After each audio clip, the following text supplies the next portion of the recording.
Queridas estudiantes, continuando con los aprendizajes de este curso, en esta ocasión vamos a ver sobre los ambientes estimulantes de aprendizaje en educación inicial.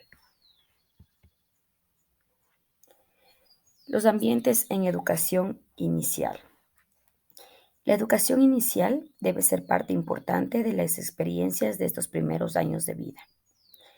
Al pensar en educación inicial, tenemos que intentar dejar de enfocarnos solamente en las actividades o los objetivos o las habilidades y destrezas, y comenzar a pensar además en el ambiente.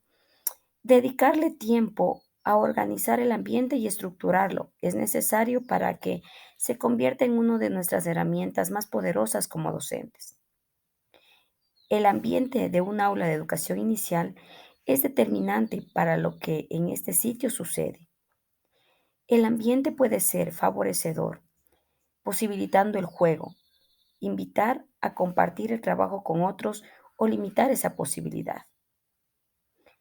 La persona adulta, además de encargarse de planificar actividades, de cuidar a los niños y trabajar con ellos, debe también reconocer que parte importante de su rol como docente es diseñar y preparar el ambiente de la clase.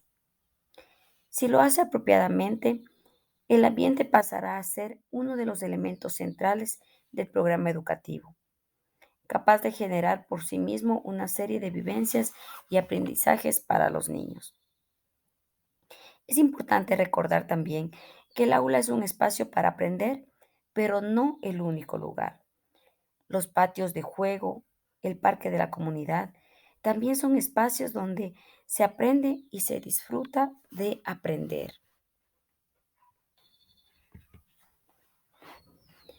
El ambiente debe organizarse para fomentar la interacción.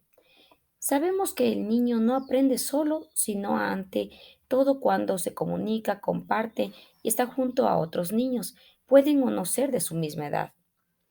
El ambiente de aprendizaje en el que se desenvuelve debe fomentar esa interacción.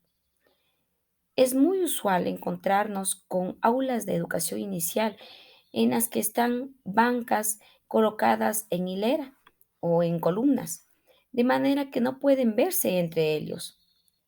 Esta estructuración de ambiente evita que los niños interactúen. En lugar de favorecerla, los niños se sienten aislados en sus procesos de aprendizaje y los privamos de la riqueza de aprender de los demás.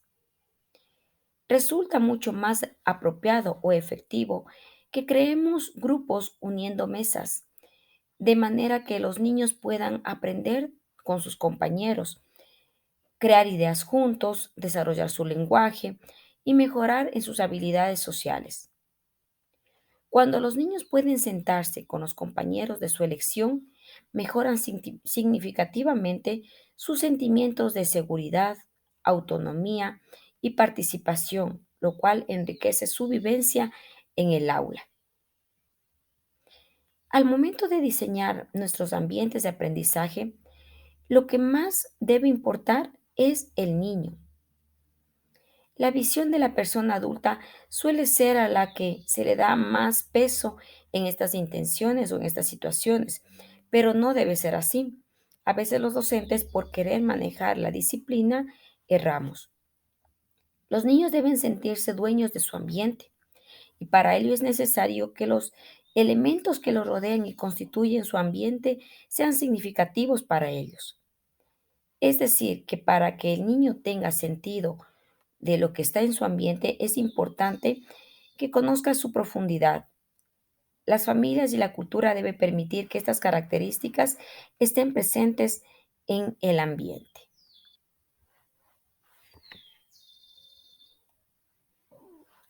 Componentes del ambiente y sus efectos. Para Warner y Walsh, en el texto Evaluando la calidad de los ambientes de aprendizaje en la primera infancia, se definen 9 temas claves o importantes que están presentes en los ambientes de aprendizaje de alta calidad. Y tenemos la motivación, la concentración, la independencia, la confianza, el bienestar, la interacción social, el respeto, la adquisición de habilidades múltiples y las habilidades de pensamiento.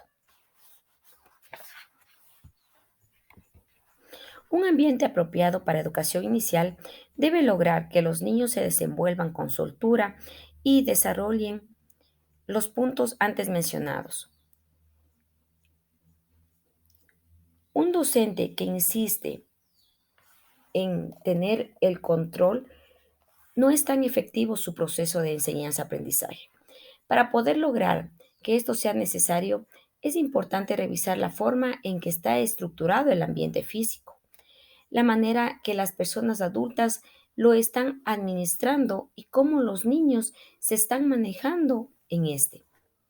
Son tres elementos importantes: el espacio físico, las personas adultas y los niños, los que componen el ambiente de aprendizaje y determinan lo que en él sucede a diario. Continuamos. El ambiente socioemocional. La persona adulta es quien determina en gran medida el tipo de ambiente físico que va a tener el aula de clase, invitando o no a los niños a participar de este diseño. Pero el ambiente socioemocional también va a verse directamente afectado por las acciones de la persona adulta.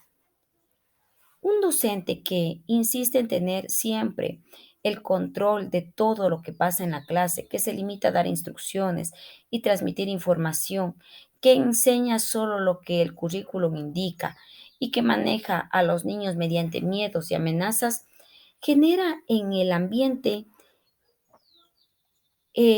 una sensación de inconformidad. Los niños se sienten cohibidos y limitados, a diferencia de un docente en el que a lo mejor puede permitir que los niños hagan todo el tiempo lo que quieren o no dar nunca una dirección ni una estructura, un ambiente carente de reglas y dedicarse solo a observar cómo los niños se desenvuelven libremente y generar con esto un ambiente permisivo y destructurado, en el que los niños difícilmente podrán manejarse con orden. Mientras que el ideal sería un punto intermedio, en el cual el docente logre compartir el control de lo que sucede en la clase con los niños.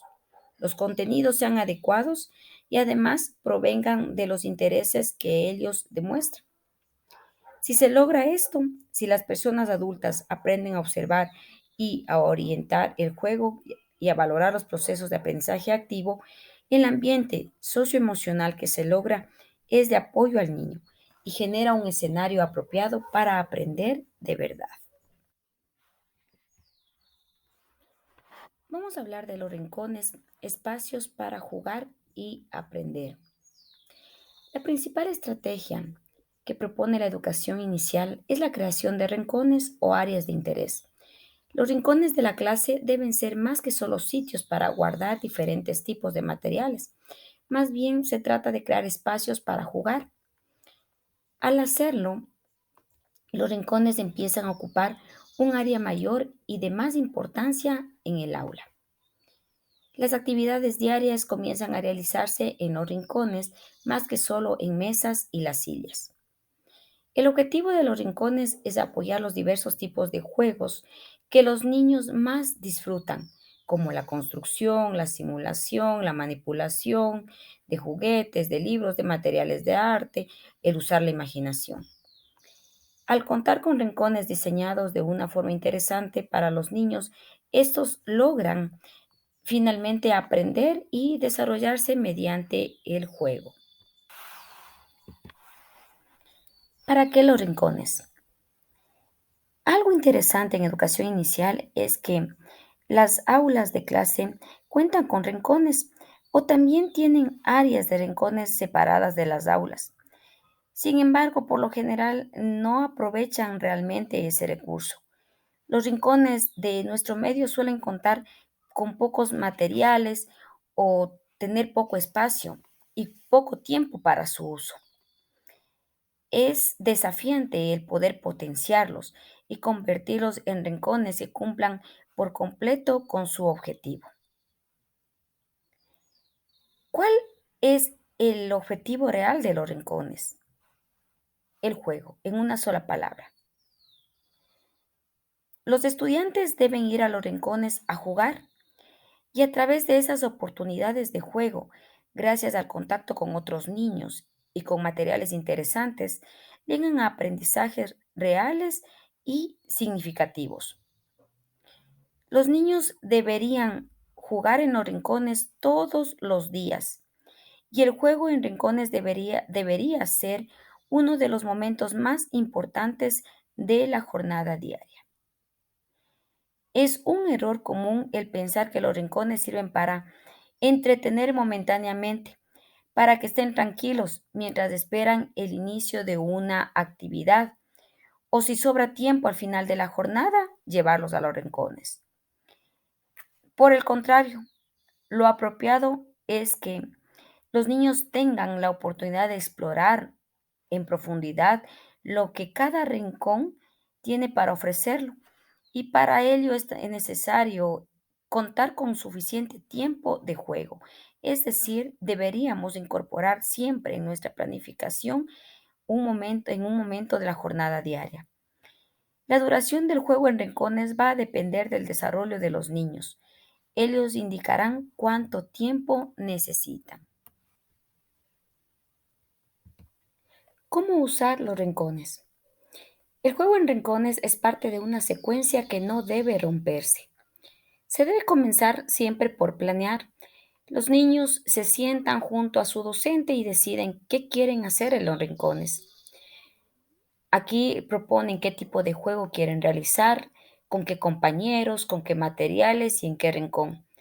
Esta parte del proceso es muy importante, pues orienta las siguientes etapas y ayuda al niño a tener claro que su juego debe tener una intención. En el momento de la planeación, los niños pueden decir cosas como estas.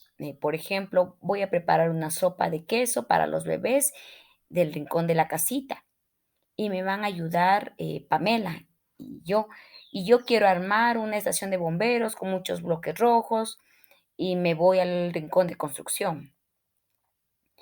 Una vez que la planeación ha sido completada, los niños van a los rincones que han elegido, consiguen por sí mismos los materiales que necesitan y ejecutan ahí aquello que habían planificado.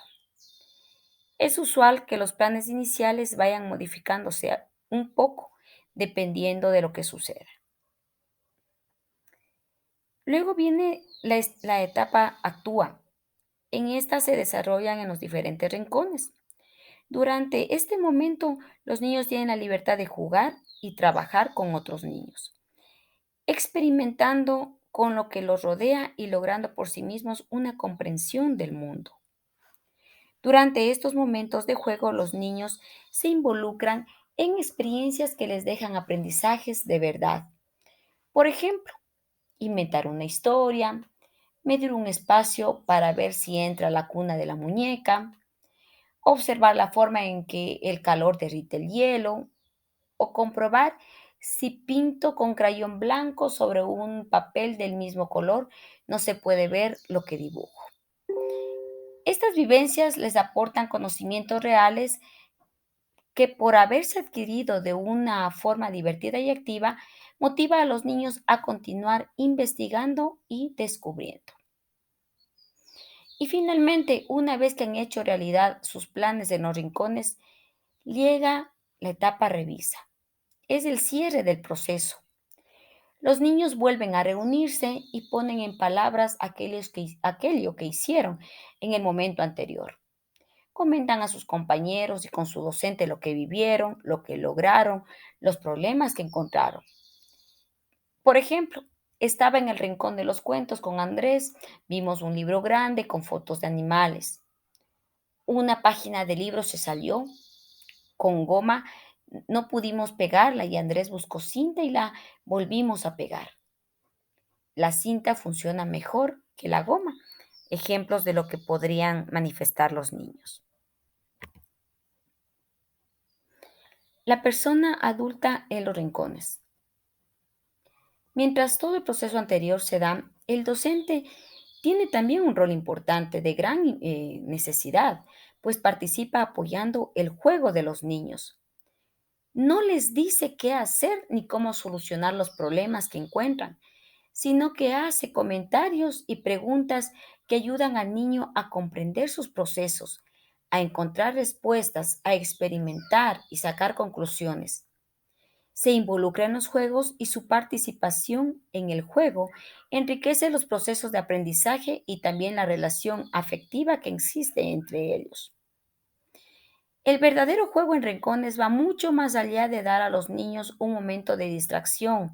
Implica reconocer que jugar es aprender y que se aprende jugando.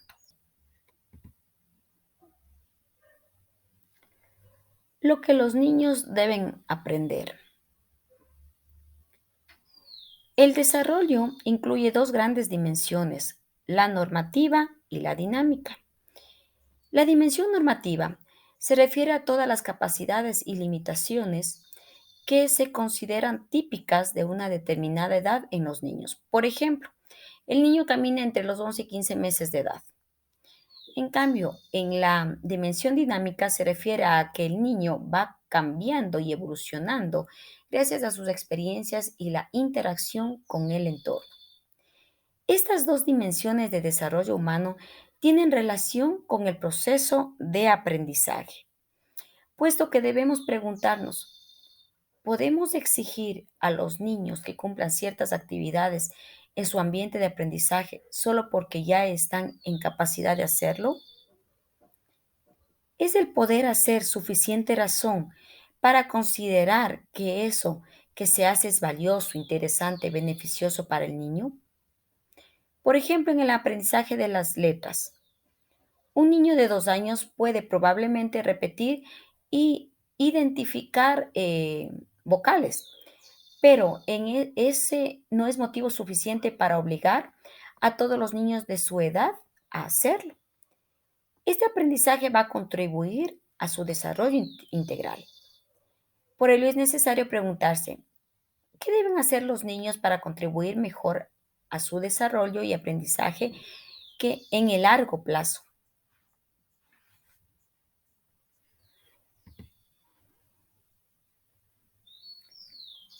Como docentes, debemos orientar nuestros esfuerzos para que el proceso de aprendizaje sea gratificante y estimulante para el niño y no esté centrado solo en la adquisición de contenidos o habilidades. Por ello, debemos tener en cuenta cómo hacer una propuesta de aprendizaje integral y cómo las acciones que planeemos inciden. Tipos de objetivos de aprendizaje. Es importante tener claro la diferencia entre los siguientes objetivos de aprendizaje. Primero tenemos el conocimiento, que consiste en conceptos, ideas, vocabularios, cuentos. Estos conocimientos se adquieren cuando el niño hace preguntas y recibe respuestas, y cuando saca conclusiones de su experiencia explorando lo que le rodea. Ejemplo, saber que cuando se siembra una semilla, brota una planta. Luego están las habilidades, que son acciones que se observan fácilmente. Existen habilidades físicas, sociales, verbales, numéricas, de dibujo, entre muchas otras. Estas se aprenden por imitación o porque alguien las enseña. Con la práctica y la repetición se logra dominarlas. Ejemplo, saber recortar con las tijeras, el pintar, el colorear.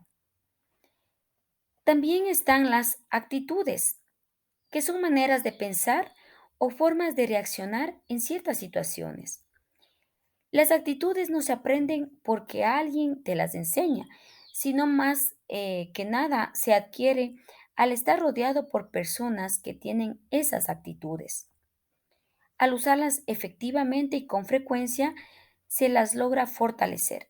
Ejemplo de actitudes son la curiosidad, la creatividad, la cordialidad o la iniciativa. Y finalmente tenemos los sentimientos, que son estados emocionales personales. Algunos son parte de la persona desde siempre y otros se aprenden de la experiencia, como por ejemplo el sentirse seguro de un ambiente. Es muy común encontrarnos en la educación inicial que se busca que los niños adquieran grandes cantidades de conocimientos y desarrollen muchas habilidades, pero dejan de lado las actitudes y los sentimientos. Estos cuatro objetivos que mencionamos deben ir trabajándose al mismo tiempo, de tal manera que no se privilegie uno sobre otro. De nada sirve que un niño aprenda los colores, que eso es conocimiento, y logre pintar, que es una habilidad, si no vamos a desarrollar su creatividad, que es la actitud, y si no vamos a enseñar a armar, a amar el arte, que es un sentimiento. Pensar qué enseñar, pero también cómo enseñar. Los niños pequeños aprenden más efectivamente con la interacción que cuando son solo receptores pasivos de información. Una actitud positiva hacia el aprendizaje se desarrolla cuando hay un contacto con otros niños y con personas adultas significativas, cuando hay exploración de objetos, de materiales y de contextos. Exponer a los niños desde demasiado temprano a programas educativos escolarizados en los que se juega poco es riesgoso, pues estos no se enfocan en los cuatro tipos de objetivos de aprendizaje que se mencionó anteriormente. En ellos, el niño se enfrenta todo el tiempo a situaciones en las que no logra lo esperado, teniendo una sensación de fracaso y una actitud negativa hacia el aprendizaje. En otras ocasiones, el aprendizaje en los centros de educación inicial no reconoce las habilidades o capacidades que la comunidad o familia valora y propone actividades que para los niños no tienen sentido y se hacen difíciles. Mientras que en la familia han realizado actividades similares en las que ya son muy hábiles. Por ejemplo, el centro de educación inicial puede exigir que los niños hagan bolitas de papel para desarrollar la motricidad fina. Y ellos son ya hábiles desgranando maíz o separando semillas o granos. O trabajan ya con arcilla, haciendo pequeñas figuras. En tanto, en el centro de educación inicial se limita a pedir que hagan bolitas. En las aulas de educación inicial deberían manejarse métodos diversos, de manera que todos los niños encuentren en algún momento un estilo con el que aprendan con facilidad y se sientan seguros. Mientras menos trabajo en hojas y libros se encuentre, mucho mejor, pues se evitará el uso de instrucciones rutinarias poco estimulantes y quedará más tiempo disponible para sus vivencias, para el desarrollo de proyectos y para el juego. Reconocer los aspectos o la importancia que tiene la cultura, la familia e incorporarlos a la propuesta de aprendizaje permite también reconocer las capacidades que ya tienen los niños, desarrollar su autoestima y generar aprendizajes significativos. Por ello es importante analizar el contexto e identificar los espacios más estimulantes para el niño. Esto es todo, estimadas estudiantes. Espero que la información compartida en esta presentación les sirva de mucho. Gracias.